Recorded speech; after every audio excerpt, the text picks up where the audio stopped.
we're just about ready to turn off on old Route 66 towards Spencer Station in Spencer, Missouri. You can see ahead that there's an old steel bridge there. It was probably something in its day. But that bridge was put in 1924, and when Route 66 came, it was a dirt road, and they paved right up to the bridge. That concrete was very good concrete, and it was even hand troweled. You can see very few spots where it's cracked. Well, there it is, Spencer Station, Spencer, Missouri. Gas is only 12.4 cents a gallon. My dad he would love this if he was still around. Here we go. So when we bought it 2 years ago, the intent was to bring it back to how it looked like back in the 20s, 30s, and 40s. And the plan is to have everything 1949 and earlier here. So the Tidal gas station, or the Phillips 66 gas station now, what we're going to do with that is we're actually going to make that an event center banquet hall. The route doesn't need another gas station museum. Lord knows, I've been to all of them.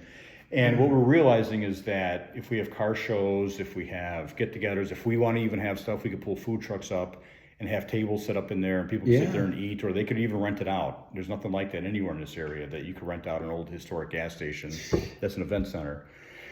The diner is going to be a 30s, 40s cafe diner.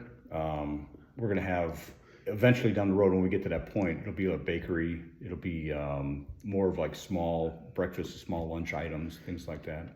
The barbershop will be a barbershop museum. We'll have a collection from mid-1800 to 1949. We have a 1935 postmaster desk. This was the post office at one time. So we'll make a small post office museum, which I'm adding another piece next week. And this was also from 1940 to 1960 at Greyhound bus stop. So there was a Greyhound bus stop right across the road from Gary's, Sinclair. There's a white building that used to be a cafe diner. That was a Greyhound bus stop. Yeah. And then the general store, we're going to make that a 1930s general store museum on one side, and then our gift shop will be on the other side. And then the 1926 farmhouse that Sidney built next to the 1910 house, we'll make an Airbnb out of that. So the goal is that I want people to come through, and I wanted to make it look like it's just been closed for 50 years and we just reopened it. That's the goal. That is the ultimate goal. That is pretty neat. And if we could get there, then I think I'll be successful. I've been coming by Spencer since 2008. The first time I came by here, I was leaving Gary Turner's place. I knew Gary since 2007. And when you leave Gary's place, you come down Highway N, which is old Route 66, and you turn that corner and you see the bridge, the old 1923 Johnson Creek Bridge. This one right here? Yes. Yeah. So that was built in 1923. Wow. And you go up a little bit and you see this little, I call it the oasis, the country oasis.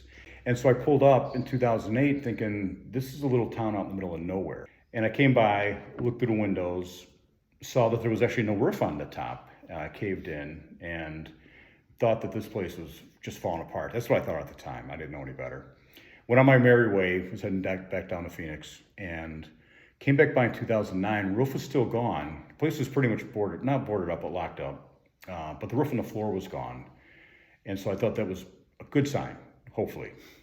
Came back by in 2010, noticed that whoever owned this place put trusses up and metal on the roof. And I'm like, okay, somebody's saving it. That's great. And then when we moved in the area, I've been everywhere on this road. I know a lot of people, I've seen a lot of places, but Spencer has always been my favorite place as a whole. Always has. Nothing's ever changed. It is a cool little place. It is. There's nothing like it anywhere else. And so I brought Steph by one day and I told her, I said, I want to show you a little place.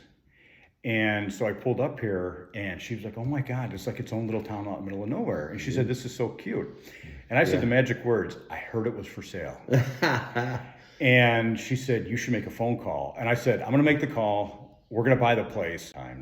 Wow. But in reality, the front door has been closed to the public since 1961. Jeez. So we're the first ones to open it back. Oh, that's fantastic. Since 1961. And we're here on most weekends. And with that, we've probably had about 2,500 people through this front door. And this year in 2024, just on the most weekends, we'll probably have 2,000 to 2,500 come through the door this year.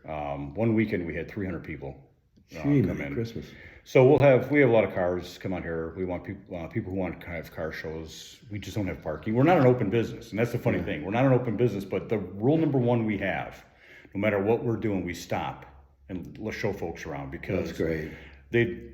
99% of the people have never been inside, and we want folks to enjoy it while they're here. It could be a one-time trip. Ed, we sure appreciate it. Give us your and your wife's name. Stephanie, I would say, is my much better half because she puts up with this. And we own Spencer Station on Route 66 in Missouri. We have a website, spencerstation.com. Okay, very good. We have a Facebook page, Spencer Station Route 66, and also Route 66 World, which is what I started back in 2007. Yeah. Route 66 World on Facebook. I got one of those cards. Yeah, 25,000 members. We're open most weekends. If you see the come on in sign out front, you pass by it, it's on you now. We're just bringing back history. That's all we're doing here. We certainly do appreciate it, and I've taken some good pictures and videos, and it is truly like walking back in time. And people don't realize it until they step foot in here. That you truly have memorabilia that was all modern back in 1926. Yeah. It's amazing. I'd like to thank Ed for allowing us to come in here and do this. He's got quite a place. He says it's a work in progress, but I've seen many other businesses who try to do this who never get even close to this. So my hat's off to him. He's doing a great job. Thank you, Ed.